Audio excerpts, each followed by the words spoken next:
My name's Adam Ball and I'm a coin designer and sculptor here at the Royal Australian Mint. In this exhibition, I worked on the Christmas beetle coin, the Queen Elizabeth Regina coin, and the 125 Years of Federation coin set.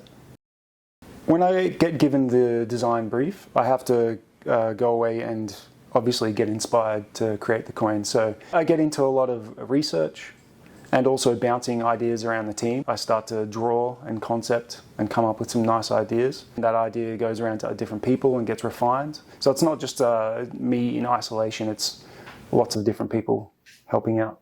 When the design process starts, we need to start drawing. So I usually open up Photoshop. I have a blank coin in the background there and I start drawing. So when it comes to sculpting, so the drawing process is all done and then it's time to sculpt. I usually start in this program here called ZBrush. ZBrush is pretty much like digital clay. So it looks like a 2D image, but if I zoom in here and rotate, you can see there it's actually three-dimensional. So that is like an actual coin that I'm working on.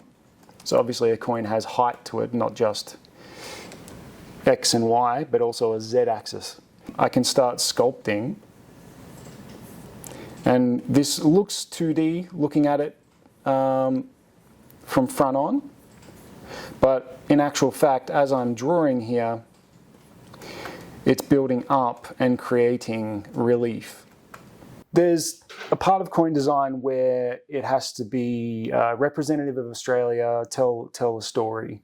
And there's other parts which are how do you fill the space and how do you make it aesthetic. So those two things have to be balanced out. So when it comes to this, the story is told through having those floral elements on the coin.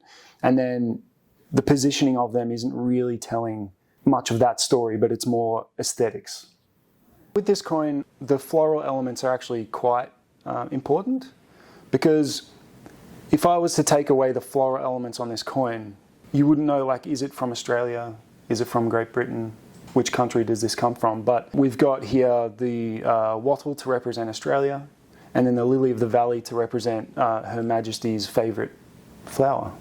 So it really is, it's subtle, but it also grounds the coin in where does it come from and who does it represent.